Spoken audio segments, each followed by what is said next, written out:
Hello guys, അപ്പോൾ ഇന്നത്തെ video എന്നത് ഡ്രാഗൺ ബോൾ ഷിപ്പുഡൻ എന്ന ഫാൻമെയ്ഡ് മാംഗയുടെ പാർട്ട് 5 ആണ്. വീഡിയോയിലേക്ക് പോകുന്നതിന് മുമ്പ് വീഡിയോ ലൈക്ക് ചെയ്യാത്ത കൂട്ടുകാർ ഒന്ന് ലൈക്ക് ചെയ്തേക്ക്. അപ്പോൾ ഒട്ടും തന്നെ സമയം കളയാതെ ഡയറക്റ്റ് വീഡിയോയിലേക്ക് പോകാം.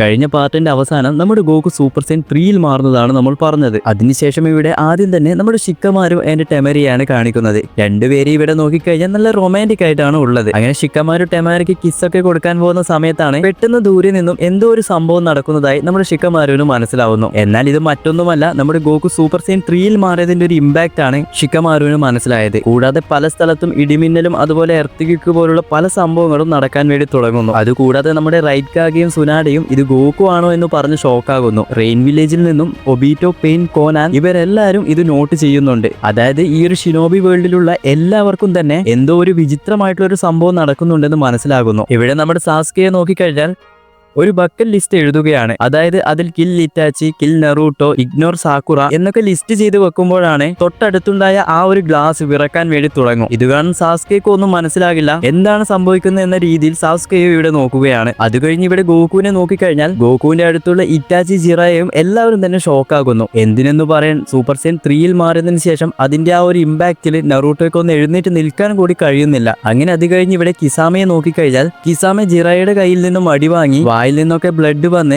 താൻ ഏകദേശം മരിക്കാനായി എന്ന അവസ്ഥയിൽ എത്തിയിട്ടുണ്ടാകും. ഈ സമയം കിസാമെ പതിയെ കണ്ണു തുറന്ന് ഗോകുവിന്റെ ആ ഒരു വെളിച്ചവും കാണുന്നു. അത് കഴിഞ്ഞ് നമ്മുടെ ഗോകുവിന്റെ ഗെഞ്ചിറ്റ്സുവിൽ നടക്കുന്ന കാര്യങ്ങളാണ് ഇവിടെ കാണിക്കുന്നത്. ഗോകു സൂപ്പർ സൈൻ 3യിൽ മാറി ഇവിടെ പ്രകാശിച്ചുകൊണ്ടിരിക്കുകയാണ്. ഇത് കാണുന്ന നമ്മുടെ ഫീമെയിൽ ഗോകു ആണെങ്കിൽ ഗോകുവിനോട് സറണ്ടർ ആകാൻ വേണ്ടി പറയും. ഫീമെയിൽ ഗോകു പറയും, നീ ഈ ഒരു ലെവലിൽ എത്തിക്കഴിഞ്ഞാൽ നിന്നെ എന്തായാലും കൊല്ലേണ്ടി വരുമെന്ന് പറയുമ്പോൾ നമ്മുടെ ഗോകു പറയും, നീ എന്നെ പറ്റിയൊന്നും ചിന്തിക്കേണ്ട ആവശ്യമില്ല, എന്റെ കാര്യം നോക്കാൻ എനിക്കറിയാമെന്നും പറയുന്നു. ഈ സമയം നമ്മുടെ ഫീമെയിൽ ഗോകു പിന്നെയും പറയും, നീ മര്യാദയ്ക്ക് കീഴടങ്ങ്, ഈ ഒരു പവറിൽ നീ ഫൈറ്റ് ചെയ്ത് കഴിഞ്ഞാൽ ഈ ഒരു എർത്തിൽ തന്നെ വലിയൊരു ഇമ്പാക്ട് ഉണ്ടാകും, പല നാശനഷ്ടങ്ങളും സംഭവിക്കും, എല്ലാവരും തന്നെ മരിക്കൂ എന്ന് പറയുമ്പോൾ നമ്മുടെ ഗോകു പറയും, അതൊന്നും ഒരു കുഴപ്പവുമില്ല, ഞാൻ എന്തായാലും എന്റെ വേൾഡിലെത്തി ഡ്രാഗൺ ബോൾ വെച്ച് എല്ലാവരും വിഷ് ചെയ്ത് കൊണ്ടുവരുമെന്നും പറയുന്നു. അതായത് ഡ്രാഗൺ ബോൾ സീരീസ് കാണാത്തവർക്ക് ഞാനൊന്ന് ചുരുക്കി പറയാം. ഡ്രാഗൺ ബോൾ വേൾഡിൽ നമ്മുടെ ഗോകുവിന്റെ വേൾഡിൽ 7 ഡ്രാഗൺ ബോൾസ് ഉണ്ട്. അത് വെച്ച് വിഷ് ചെയ്താൽ ഏതൊരു ആഗ്രഹവും ആ ഒരു ഡ്രാഗൺ നിറവേറ്റി തരും. അങ്ങനെ അതിനുശേഷം ഫീമെയിൽ ഗോകു പറയും, നീ ഇപ്പോൾ ഓൾറെഡി സൂപ്പർ സൈൻ 3യിലാണ് ഉള്ളത്, ഈ സമയം ഇതുപോലുള്ള തീരുമാനങ്ങളൊന്നും എടുക്കരുത്, നീ പഴയതുപോലെ സൂപ്പർ സൈൻ 2യിലേക്ക് മാറും എന്ന് പറയുന്നു. അങ്ങനെ ഇവർ പരസ്പരം ഓരോന്ന് സംസാരിച്ച് ഇവരുടെ ഫൈറ്റ് പിന്നെയും സ്റ്റാർട്ട് ആകും. നമ്മുടെ ഗോകു ആണെങ്കിൽ സൂപ്പർ സൈൻ 3യിൽ സ്പീഡിൽ പോയി ഫീമെയിൽ ഗോകുവിന്റെ വയറിൽ നോക്കി ഒരു പഞ്ച് കൊടുക്കുന്നു. ഗോകു ഓൾറെഡി സൂപ്പർ സൈൻ 3യിലാണെന്നൊരു ഓർമ്മ വേണം. ആ ഒരൊറ്റ പഞ്ചിൽ തന്നെ ഫീമെയിൽ ഗോകുവിന് കുറച്ച് സമയം എഴുന്നേറ്റ് നിൽക്കാൻ തന്നെ കഴിയുന്നില്ല. പതിയെ ഫീമെയിൽ ഗോകു റിക്കവറായി ഇങ്ങനെ വരുന്ന സമയത്താണ് നമ്മുടെ ഗോകു പിന്നെയും ഒരു കീ ബ്ലാസ്റ്റ് ഫീമെയിൽ ഗോകുവിന് നേരെ വിടുന്നു. അങ്ങനെ അത് കഴിഞ്ഞ് ഇവിടെ റിയൽ വേൾഡിലുള്ള സംഭവമാണ് കാണിക്കുന്നത്. ഇവിടെ ഇറ്റാച്ചി ആണെങ്കിൽ നമ്മുടെ ഗോകുവിനെ മാക്സിമം ഗെഞ്ചിറ്റ്സുവിൽ തന്നെ പിടിച്ചു നിർത്താൻ വേണ്ടി ശ്രമിക്കുകയാണ്. നമ്മുടെ ഗോകുവിനെ നോക്കിക്കഴിഞ്ഞാൽ ഗോകു ഗെഞ്ചിറ്റ്സുവിൽ അകപ്പെട്ട് സൂപ്പർ സൈൻ 3യിൽ അങ്ങനെ അനങ്ങാതെ ജ്വലിച്ചുകൊണ്ടിരിക്കുകയാണ്. ഈ സമയം കിസാമയെ നോക്കിക്കഴിഞ്ഞാൽ കിസാമയെ നല്ലതുപോലെ വീക്കായി മാറി. ഇങ്ങനെ പോയി കഴിഞ്ഞാൽ എന്തായാലും മരിക്കും. ഇറ്റാച്ചി വളരെയധികം കഷ്ടപ്പെട്ടാണ് അവനെ ഗെഞ്ചിറ്റ്സുവിൽ അങ്ങനെ പിടിച്ചു നിർത്തുന്നത്. അങ്ങനെ കിസാമ ഇത് പറഞ്ഞ് പെട്ടെന്ന് പുറകിൽ എന്തോ ഉള്ളതുപോലെ തോന്നി ഒന്ന് തിരിഞ്ഞു നോക്കുമ്പോഴായിരിക്കും നമ്മുടെ നറൂട്ടോ പതിയെ എഴുന്നേറ്റ് നിന്ന്, നിന്നെ വെറുതെ വിടുമെന്ന് കരുതിയോ, സാസുകെക്ക് ചെയ്ത കാര്യങ്ങളൊന്നും ഞാൻ അത്ര വേഗമൊന്നും മറക്കില്ല എന്നും പറഞ്ഞ് നമ്മുടെ നറൂട്ടോ ആണെങ്കിൽ 3 ടൈൽ ക്രോപ്പ് മോഡിലേക്ക് മാറിയിട്ടുണ്ടാകും. ഇത് കൂടാതെ നറൂട്ടോയുടെ ചാക്ര എനർജി വെച്ച് കിസാമയെ പിടിക്കുകയും മറ്റൊരു കയ്യിൽ റെസിംഗണും ക്രിയേറ്റ് ചെയ്യും. അങ്ങനെ ഇത് കണ്ട് കിസാമെ തന്നെ ഞെട്ടിപ്പോകും, എന്ത്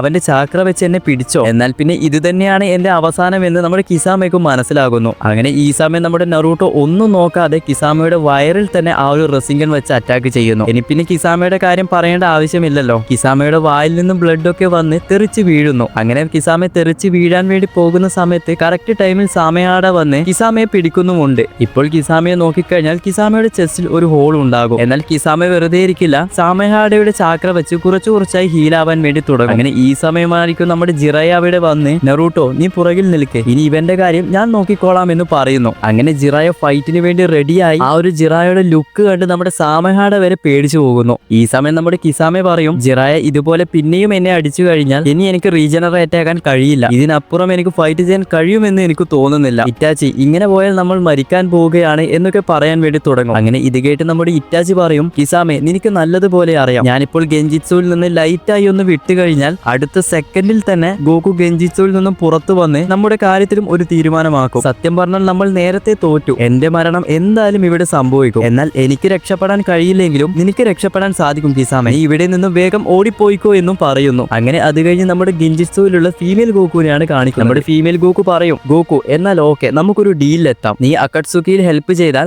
നിന്റെ വേൾഡിലേക്ക് തിരിച്ചു കൊണ്ടുപോകുന്ന കാര്യം നമ്മൾ നോക്കിക്കോളാം. എന്നാൽ ഇത് കേട്ട് നമ്മുടെ ഗോകു പറയുന്നത് എന്താണെന്ന് വെച്ച് കഴിഞ്ഞാൽ, നീ ഇത്ര വേഗം നിന്റെ തോൽവി സമ്മതിച്ചു തന്നു എന്നൊക്കെ ഓരോന്ന് പറഞ്ഞ് ഫീമെയിൽ ഗോകുവിനെ ദേഷ്യപ്പെടുത്താൻ തുടങ്ങും. അങ്ങനെ ഇതൊക്കെ കേട്ട് നമ്മുടെ ഫീമെയിൽ ഗോകു ആണെങ്കിൽ അവസാനം ഫീമെയിൽ ഗോകുവും സൂപ്പർ സൈൻ 3യിലേക്ക് മാറും. ഇത് കാരണം നമ്മുടെ ഗോകുവും പറയും, ഇതിനു വേണ്ടിയാണ് ഞാൻ ഇത്രയും സമയം പ്രതീക്ഷിച്ചിരുന്നത്. അങ്ങനെ ഇവിടെ ഫീമെയിൽ ഗോകുവും നമ്മുടെ ഗോകുവും തമ്മിൽ ഒരു ഫൈറ്റ് പോകും. ഇവിടെ നോക്കേണ്ട കാര്യം, രണ്ടുപേരും സൂപ്പർ സൈൻ 3യിലാണുള്ളത്. അതായത് ഡ്രാഗൺ ബോൾ സീരീസ് കാണാത്ത ആൾക്കാരോട് ഒരു കാര്യം പറയാം, ഈ ഒരു സൂപ്പർ സൈൻ 3 എന്ന് പറയുന്ന ട്രാൻസ്ഫോർമേഷൻ ഈ ഒരു നറൂട്ടോ സീരീസുമായിട്ട് കമ്പയർ ചെയ്യുമ്പോൾ അത്രയധികം ഓവർ പവർഡ് ആണ്. അതായത് ജസ്റ്റ് സെക്കൻഡുകൾ കൊണ്ട് തന്നെ വേണമെങ്കിൽ ഒരു പ്ലാനറ്റ് തന്നെ ഇല്ലാതാക്കാൻ സാധിക്കും. അങ്ങനെ ഗെഞ്ചിറ്റ്സുവിൽ ഇവരുടെ ഫൈറ്റ് സ്റ്റാർട്ട് ആകുന്ന സമയത്ത് നമ്മുടെ റിയൽ വേൾഡിലുള്ള ഗോകു ആണെങ്കിൽ പിന്നെയും ഒരു സൂര്യനെ പോലെ പ്രകാശിച്ചുകൊണ്ടിരിക്കാൻ തുടങ്ങും. അങ്ങനെ ഇത് കണ്ട് നമ്മുടെ ഇറ്റാച്ചി ആണെങ്കിൽ ജിറയ മാസ്റ്ററോട് പറയും, ജിറയ ഞാൻ മരിച്ചു കഴിഞ്ഞാൽ സാസ്കേക്ക് എന്ത് സംഭവിക്കും എന്ന് ചോദിക്കുന്നു. അപ്പോഴാണ് നമ്മുടെ ജിറയ പറയുന്നത്, നിന്റെ ബ്രദർ സാസ്കെ ഓൾറെഡി എല്ലാം ഉപേക്ഷിച്ച് തെറ്റായ പാതയിലൂടെയാണ് സഞ്ചരിക്കുന്നത്. അവനിപ്പോ ലീപ് വില്ലേജ് വിട്ട് പുറത്തു പോയി വില്ലേജിൽ തന്നെ എതിരായിട്ട് ഒരു ദ്രോഹിയായി അല്ലെങ്കിൽ വില്ലനായിട്ടാണ് ഇപ്പോൾ അവൻ ഉള്ളത്.